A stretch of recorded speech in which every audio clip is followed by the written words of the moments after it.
G'day Internet, my name is Lawrence Moraes and thank you so much for clicking on this video, it does mean a lot. Well, if you're watching this in the immediate aftermath of this video being published, we are already past the halfway stage of February. 2024 is ticking right along. Looks like not even the year is looking forward to the Trump-Biden rematch, wants to get it over and done with.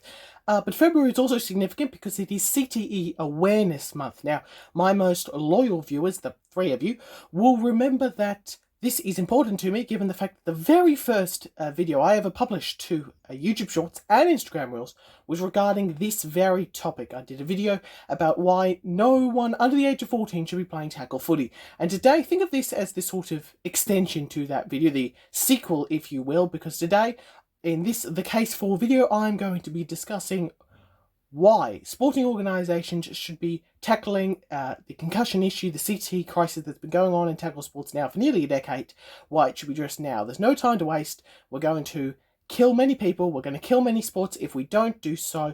So let's get right into it. This video, we're going to talk about what CTE is, what we need to do to fix it, and the dangers of not doing so.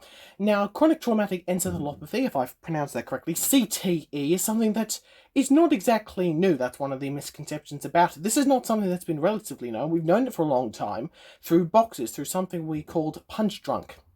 We learned that there was a brain disease that we initially called punch drunk. Dr. Harrison Martland had boxers coming into his clinic showing problems with memory, behavior, developing dementia. And he figured out it was all the punches to the head that they took over their career that was causing this disease. And nobody questioned this disease.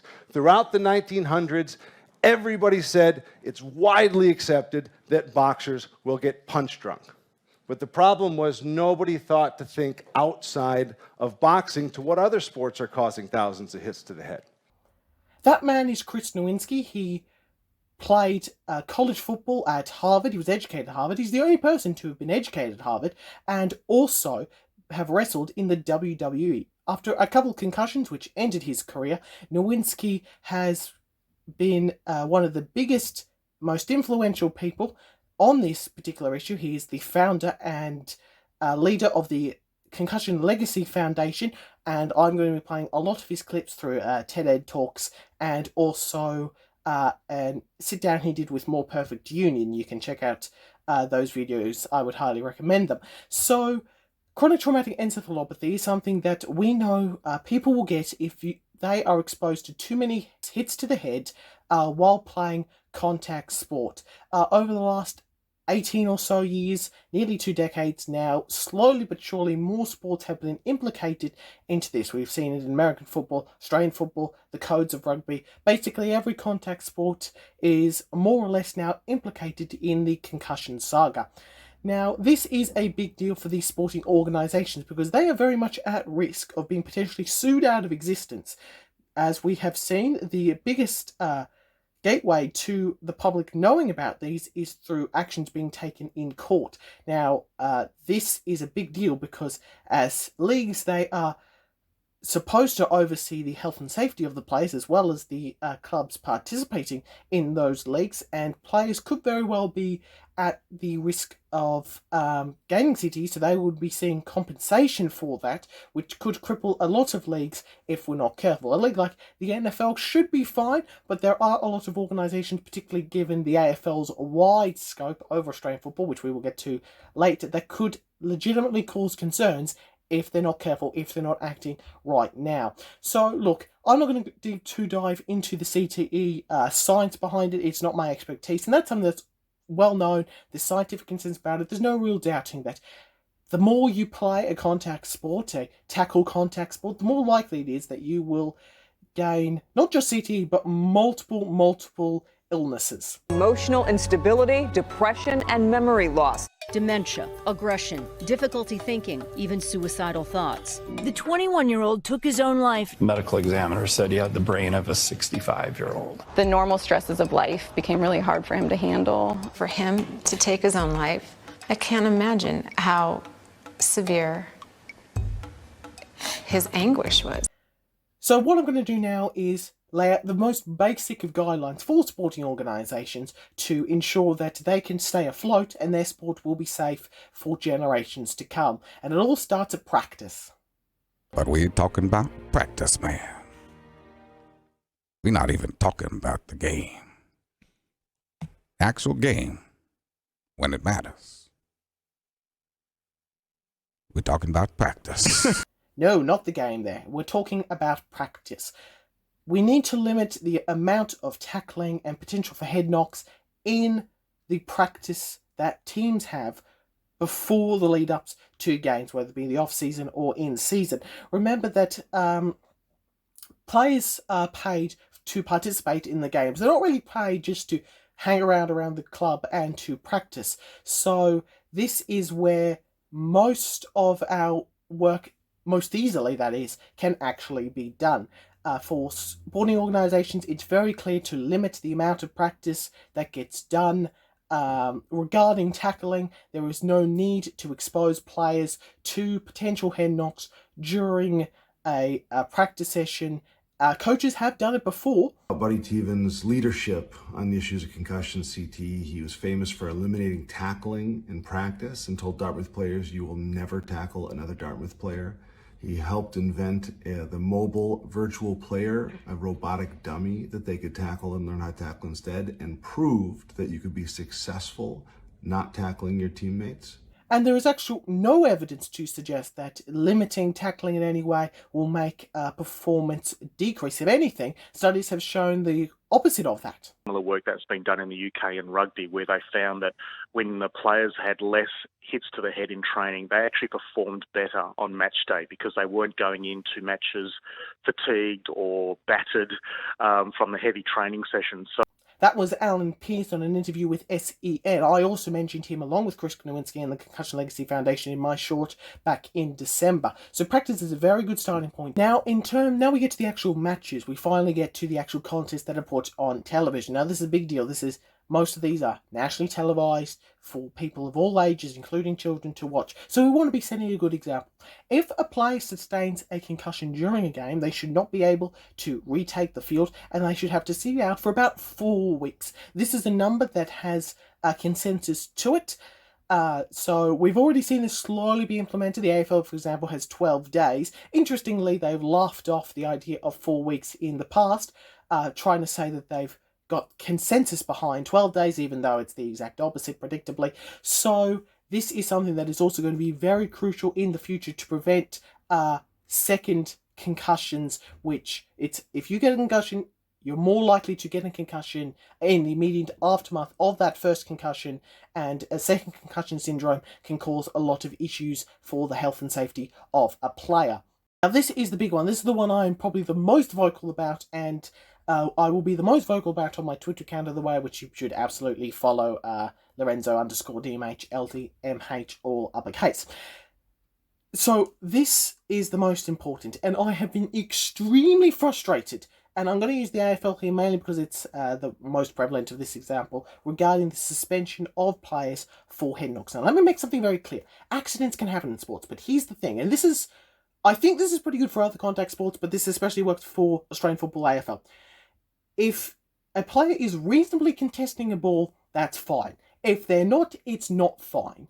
That is where the borderline for accident, not accident, suspended, not suspended, that's where the line should be drawn. So, if it's, say, I don't know, bumping a player after they have disposed of the football, that is not allowed. That Braden Maynard incident, which should have been a 5-week suspension in my opinion, well, that got absolutely nothing for reasons I didn't even bother to look up because I knew it was stupid and ridiculous. Embarrassingly more, considering the fact that former players sit on the AFL tribunal. You would think that former players would have an incentive to help the current players and the safety of them, but clearly not. It is absolutely important that we suspend players. We want to make sure that accountability and justice is served, and that we're not training people at a young age who's watching these on television thinking this is acceptable. It is not. It is deadly. It's basically a form of manslaughter, if you will. You're not intending to kill a person, but that's more or less what you're doing. So from an AFL perspective in particular, we got to be ramping up these suspensions. So we've got to get tough on those suspensions, especially if we are going to do the 3-4 week stuff that I mentioned about earlier. I'm not going to sugarcoat any of this. This is going to be a long effort to get basically anything that should be implemented. But there's sort of a big reason behind this, and sort of the driving force behind this for me personally. The concept that players are know that there's a risk about. It sort of has a dark element. Chris Nowinski talked about in that interview with More Perfect Union. The idea that players are doing this willingly, it has a little bit of a dark side to it, because when they started playing, they were children. You start at maybe as young as 5 or 10. You don't understand the risks. You're playing a very dangerous game. Now you get recruited to college. Very few people can turn it down because it's expensive for college. And then when someone says, hey, do you want to make money for this thing you've been doing for basically free for the last 10 or 20 years, it's really hard to say no, especially when in that culture, they're still not telling you what the risks are. We now know, beyond any doubt, that playing football will cause CTE in some people. So the idea that we are recruiting 5-year-olds for a sport that will give them a brain disease when they have 25 other options that will not give them that brain disease has to change. The AFL, the NFL, all these sporting organisations, they're recruiting kids who are primary school age kids, 5 years old. It's sort of a medium where most people start playing contact sports, who move on to the big leagues. So they're playing the sport at 5 years of age. They don't understand the risks. They're smashing into each other. There's sort of no incentive to, if you are good enough, to play at a college, high school, under 16, under 18s level, or professional level. There's no real incentive for you to say no with the money element, and if you are particularly talented, it's a pretty lucrative job to play sport for a living. So there's real no incentive to say no. And an interesting thing for me, which I'm not sure has been brought up, in America, there's no real culture. You're not playing community American football. That's not a thing that happens. Community footy in Australia is a thing. You know, the codes of rugby, Australian football, other sports. There are people who've played contact sport starting at 5 years old and have played it through their adult life for their local club. And I guarantee you over the next 5 to 10 years, it very well could be less. We'll see multiple examples of CTE diagnosed in people who were never remotely close to playing at a professional level, but they have gained CTE because of the hits they have taken over their 20, 30 years of playing community Australian football. And the AFL, specifically the AFL Commission, since the 90s, has been the governing body for the sport of Australian football. This is the reason why the AFL should take this seriously more than anything else, because forget the professional players. Once you get the community players, the amateur players, semi-professional players, that's theoretically all under the AFL's watch. That is something they have actually implemented.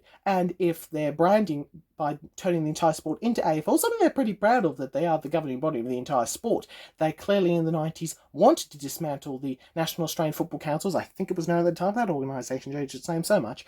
So they're clearly happy to be the governing body of the sport of Australian football and want everyone to play AFL. That's a rant for another time. But this is the biggest reason why they should be concerned about the concussion crisis. It could generally cause problems for their bottom line. If there's anything the AFL loves more than anything else, it is their bottom line. That is something that we all kind of recognise at this point. So, for sporting organisations all around the world, it's very quite simple. We need to limit the amount of head knocks that happen at training.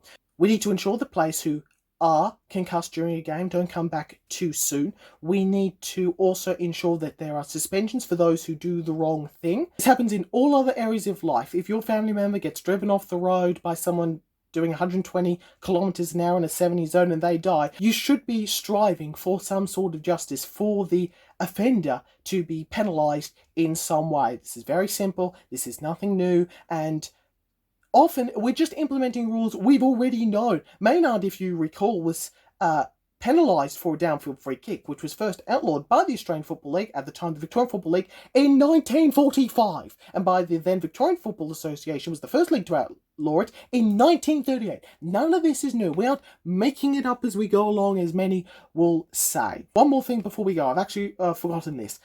Independent doctors. Team doctors are great, but they've got 500 things to worry about. They're probably not trained specifically in the brain trauma concussion field, and they've got 500 people shouting at them, just trying to work out whether this player can get back on. That's why an independent doctor is important. They are trained in brains and in concussion, in CTE, and they'll be able to spot things that maybe a team doctor with the multiple responsibilities they have might not be able to, and that could genuinely help the health and safety of players.